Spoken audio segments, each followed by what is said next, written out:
women, what's up? Not good enough. Hello, TED women, what is up?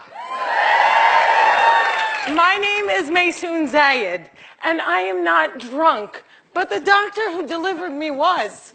He cut my mom 6 different times in 6 different directions, suffocating poor little me in the process. As a result, I have cerebral palsy, which means I shake all the time. Look. It's exhausting. I'm like Shakira meets Muhammad Ali. CP is not genetic. It's not a birth defect. You can't catch it. No one put a curse on my mother's uterus, and I didn't get it because my parents are first cousins, which they are. It only happens from accidents, like what happened to me on my birthday. Now, I must warn you, I'm not inspirational. And I don't want anyone in this room to feel bad for me, because at some point in your life, you have dreamt of being disabled. Come on a journey with me. It's Christmas Eve. You're at the mall. You're driving around in circles looking for parking. And what do you see? 16 empty handicap spaces. And you're like, God, can't I just be a little disabled?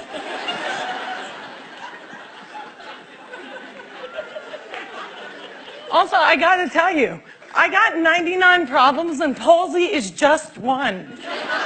If there was an oppression Olympics, I would win the gold medal. I'm Palestinian, Muslim, I'm female, I'm disabled, and I live in New Jersey.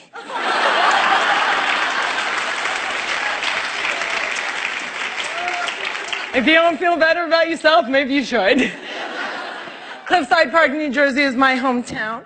I have always loved the fact that my hood and my affliction share the same initials. I also love the fact that if I wanted to walk from my house to New York City, I could. A lot of people with CP don't walk. But my parents didn't believe in can't. My father's mantra was, you can do it. Yes, you can. So, if my 3 older sisters were mopping, I was mopping. If my 3 older sisters went to public school, my parents would sue the school system and guarantee that I went too. And if we didn't all get A's, we all got my mother's slipper. My father taught me how to walk when I was 5 years old by placing my heels on his feet and just walking. Another tactic that he used is he would dangle a dollar bill in front of me and have me chase it. My inner stripper was very strong, and by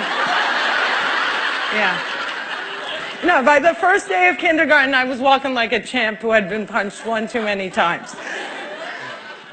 Growing up, there were only 6 Arabs in my town, and they were all my family. Now there are 20 Arabs in town, and they are still all my family. I don't think anyone even noticed we weren't Italian.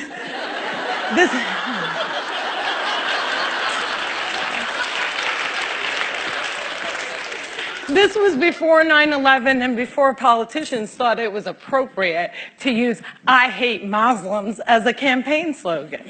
The people that I grew up with had no problem with my faith. They did, however, seem very concerned that I would starve to death during Ramadan. I would explain to them that I have enough fat to live off of for 3 whole months, so fasting from sunrise to sunset is a piece of cake. I have tap danced on Broadway. Yeah, on Broadway. It's crazy.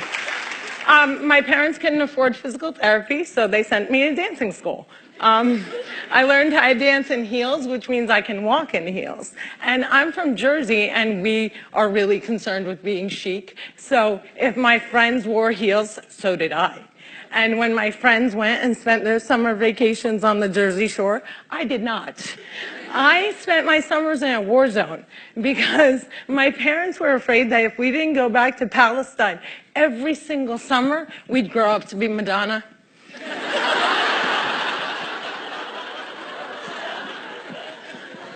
Summer vacations often consisted of my father trying to heal me. So I drank deer's milk, I had hot cups on my back, I was dunked in the Dead Sea, and I remember the water burning my eyes and thinking, it's working, it's working! But one miracle cure we did find was yoga. I have to tell you, it's very boring. But before I did yoga, I was a stand-up comedian who can't stand up. And now I can stand on my head. My parents reinforced this notion that I could do anything, that no dream was impossible. And my dream was to be on the daytime soap opera General Hospital. I went to college during affirmative action and got a sweet scholarship to ASU, Arizona State University, because I fit every single quota. I was like the pet lemur of the theater department. Everybody loved me. I did all the less than intelligent kids' homework. I got A's in all of my classes, A's in all of their classes. Every time I did a scene from The Glass Menagerie, my professors would weep. But I never got cast. Finally, my senior year, ASU decided to do a show called They Dance Real Slow in Jackson. It's a play about a girl with CP. I was a girl with CP. So I start shouting from the rooftops, I'm finally going to get part. I have cerebral palsy. Free at last. Free at last. Thank God almighty I'm free at last. I didn't get the part. Sherry Brown got the part.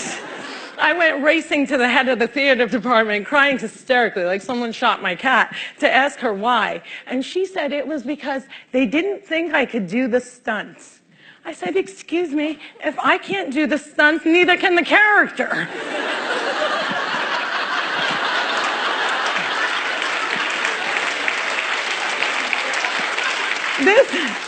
This was a part that I was literally born to play, and they gave it to a non-palsy actress. College was imitating life. Hollywood has a sordid history of casting able-bodied actors to play disabled on screen. Upon graduating, I moved back home, and my first acting gig was as an extra on a daytime soap opera. My dream was coming true. And I knew that I would be promoted from diner to wacky best friend in no time. But instead, I remained a glorified piece of furniture that you could only recognize from the back of my head. And it became clear to me that casting directors didn't hire fluffy ethnic disabled actors. They only hired perfect people. But there were exceptions to the rule. I grew up watching Whoopi Goldberg, Roseanne Barr, Ellen, and all these women had one thing in common. They were comedians. So I became a comic.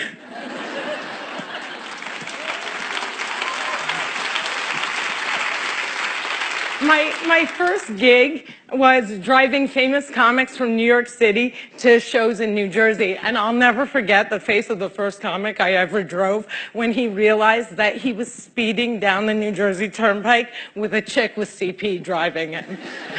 I performed in clubs all over America, and I've also performed in Arabic in the Middle East, uncensored and uncovered. Some people say I'm the first stand-up comic in the Arab world. I never like to claim first, but I do know that they never heard that nasty little rumor that women aren't funny and they find us hysterical. In 2003, my brother from another mother and father, Dean Obidallah, and I started the New York Arab American Comedy Festival, now in its 10th year.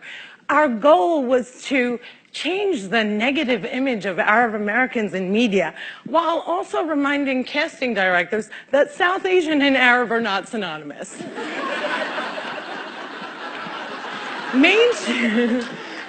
Mainstreaming Arabs was much, much easier than conquering the challenge against the stigma against disability.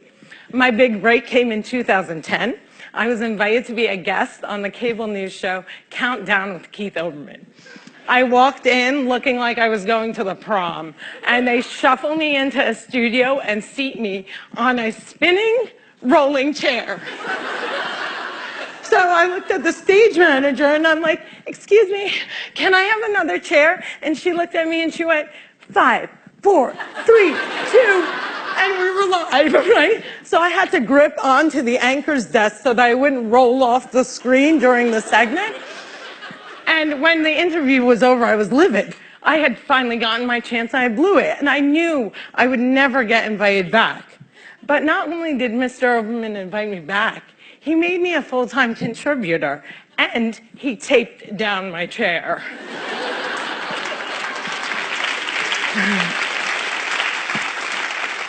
One fun fact I learned while on the air with Keith Oberman was that humans on the internet are scumbags. People say children are cruel, but I was never made fun of as a child or an adult. Suddenly, my disability on the World Wide Web is fair game. I would look at clips online and see comments like, yo, why is she tweaking? Yo, is she retarded? And my favorite, poor Gumby-mouthed terrorist, what does she suffer from? We should really pray for her. One commenter even suggested that I add my disability to my credits. Screenwriter, comedian, palsy.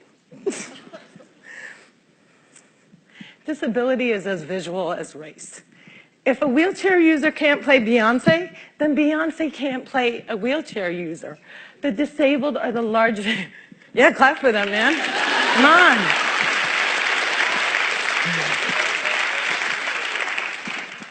People with disabilities are the largest minority in the world, and we are the most underrepresented in entertainment. The doctor said that I wouldn't walk, but I am here in front of you. However, if I grew up with social media, I don't think I would be. I hope that together we can create more positive images of disability in the media and in everyday life. Perhaps if there were more positive images, it would foster less hate on the internet. Or maybe not. Maybe it still takes a village to teach our children well. My crooked journey has taken me to some very spectacular places. I got to walk the red carpet, flanked by soap diva Susan Lucci and the iconic Lorraine Arbus. I got to act in a movie with Adam Sandler and work with my idol, the amazing Dave Matthews. I toured the world as a headliner on Arabs Gone Wild. I was a delegate representing the great state of New Jersey at the 2008 DNC, and I founded Maysoon's Kids, a charity that hopes to give Palestinian refugee children a sliver of the chance my parents gave me. But the one moment that stands out the most was when I got, before this moment,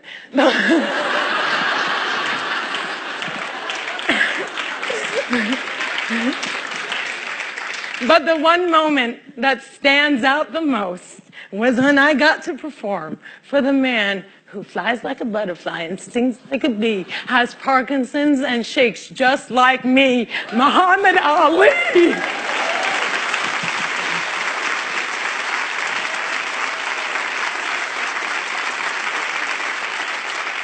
It was the only time that my father ever saw me perform live, and I dedicate this talk to his memory. Allah yarhamak yaba.